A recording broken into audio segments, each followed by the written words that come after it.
Mpenzi wa michezo, si bado tuko hapa Masumbwe wilayani Mbogwe mkoani Geita. Timu hii ya wanahabari bado inaendelea kukuletea habari mbalimbali za kimichezo na habari nyinginezo nyingi tu, kama tulivyozungumza juzi kwamba kuna habari za biashara, madini, lakini pia na tamaduni. Na hivi sasa bwana, tumekutana na mwanamichezo pia, jamaa ambaye ameamua kuwekeza katika sekta ya michezo na ana akademi yake pia.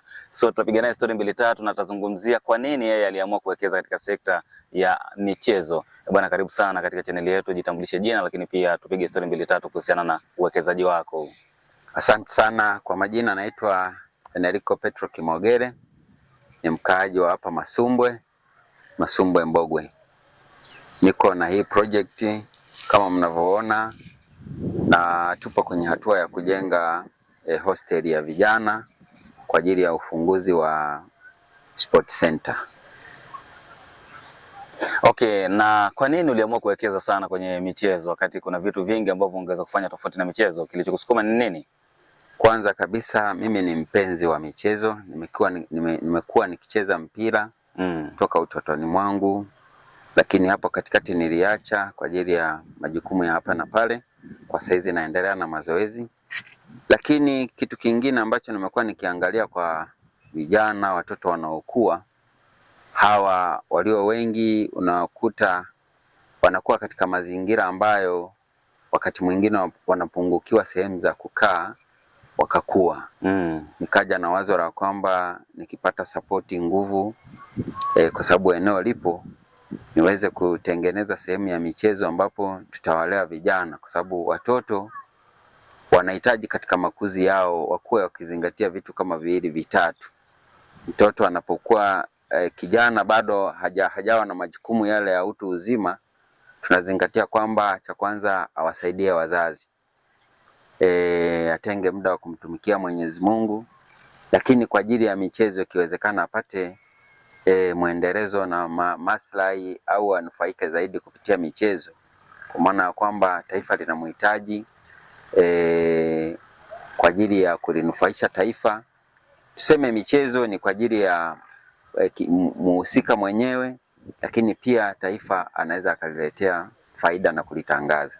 Naam, asante sana. Na jana pia tumepata nafasi ya kuwatazama watoto wako ama akademi yako wakati wanafanya mazoezi pale jioni, na moja kati ya kitu ambacho tumegundua ni watoto wadogo pia na bado wako shule. Mnawezaje kuwa manage hao watoto, yani watoke shule na kuja kufanya mazoezi katika akademi yenu?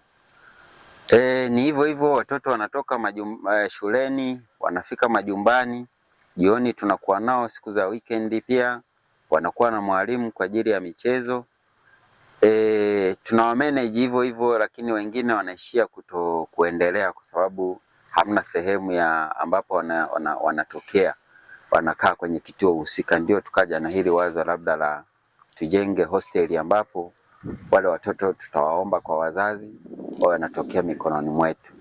Okay, asante pia. Na hebu tuambie sasa, changamoto, wazazi wana mwitikio gani wazazi unapowagusia kuhusiana na kuwaleta watoto wao kuja kupata mafunzo ama kuingia katika akademi yao? Wazazi wana mwitikio gani? Kuna wazazi ambao wanakubali moja kwa moja, wengine kidogo mpaka mtumie ushawishi kiasi. Changamoto hizo tunakutana nazo, tunazipata. Okay, sawa. Na nini ndoto yako ya baadaye kuhusiana na akademi yako? Unatarajia kuwa akademi ya aina gani? Ndoto yangu ni na matamanio yangu makubwa ni kutengeneza hapa kiwe kituo kikubwa cha michezo, na ikiwezekana michezo mbalimbali. Tambua katika michezo tuna kama hiyo football, lakini eneo letu linaturuhusu kuwa pia na michezo kama volleyball, netball, ikiwezekana hata golf. Okay, kiwe kituo kabisa maalum kwa ajili ya michezo mbalimbali. Kama tutapata nguvu ya kuongeza eneo zaidi, na kama tunapata support, tunaweza tukatengeneza hata swimming pool, watu wakawa na ogelea hapa. Ndio. Ni moja ya sehemu ya mazoezi pia. Na sasa je, chama cha mpira wa miguu wilaya kinakupa ushirikiano wa kutosha kuhakikisha kwamba unafikia malengo yako? Kiasi fulani tunashare nao mawazo, wananionyesha njia za kupita kufanya. Kwa kweli siwezi nikasema kwamba niko mbali nao. Mawazo wananisaidia, lakini mradi kama huu unahitaji pesa. Sasa tunaongea nao, lakini pesa ndio unaongea na mtu ambaye hana uwezo wa kukusupport kipesa, kimawazo anakusupport. Okay, sawa. Sasa zungumza sasa na wale wana michezo ambao wanapenda sekta ya michezo, lakini pia wanatamani kukutana na mtu mwenye eneo kama wewe, wamsupport kwa namna yoyote ile. Karibu. Asante mtangazaji. Kwa wana michezo na nyanja mbalimbali za kimichezo katika taifa hili, kulingana na hichi ambacho mahojiano ambayo tumeyafanya, kama wataona na watawiwa kunisapoti, na wakaribisha sana waweze kunisapoti kimawazo, kiwezekana kifedha, ili tuweze kusogea kwenye haya malengo nilionayo.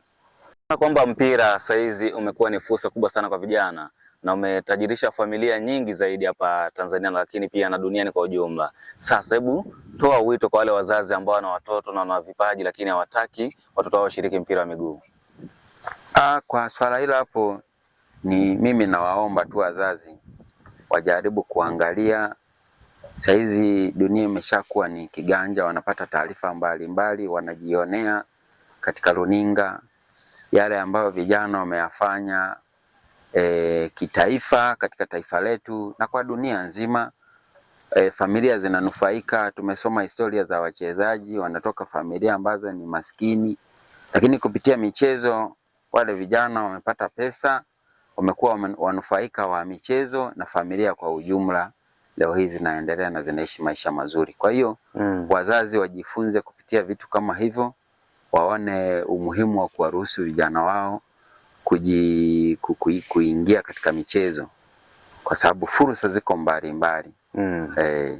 Okay, na vipi kwa yule ambaye anatamani kukusupport? Kuna mahitaji yote ambayo unahitaji wakati sasa hivi umeanza foundation hapa, tunamaanisha msingi, unataka ujenge hostel. Kama kuna mtu anahitaji kukusupport, kuna mahitaji gani labda ambayo ya haraka ambayo ungehitaji kwa hivi sasa? Mahitaji yapo. Kimfano saizi tumeshaandaa mawe, yapo tayari, msingi umefikia hatua ya kujengwa, lakini tumeandaa matofali, maandalizi ya bati bado. Okay, sawa. Lakini kulikuwa na mpango wa baadaye kuweka uzio wa eneo hili, ili wale watoto utakapowakusanya wawe katika mazingira ambayo ni salama zaidi. Sawa. Okay, sasa eneo lako tunaona ni kubwa kweli kweli. Na hivi ni takriban eka ngapi hivi? Hili eneo liko takriban ekari 15. 15. Uwekezaji mkubwa pia.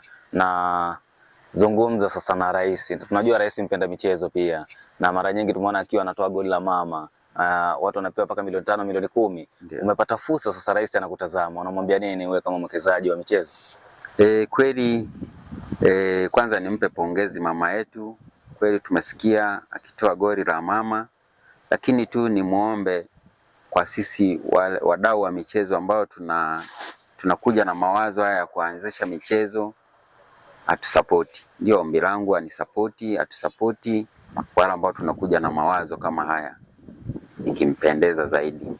Vodacom napatikana kwa namba ya 0765 145 001, lakini kwa Halotel ni 06 21 46 16 na 78. Okay, asante.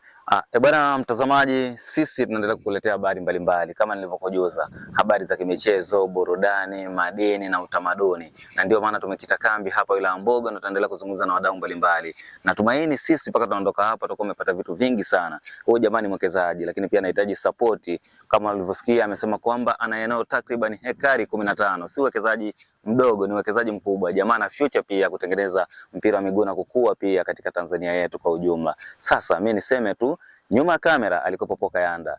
Mkurugenzi wa maudhui ni Chazi Mateso, lakini pia mkuu wa msafara ni George Maziku. Mimi ni David Kiluzia. Tuendelee tu kutazama chaneli hii pendwa.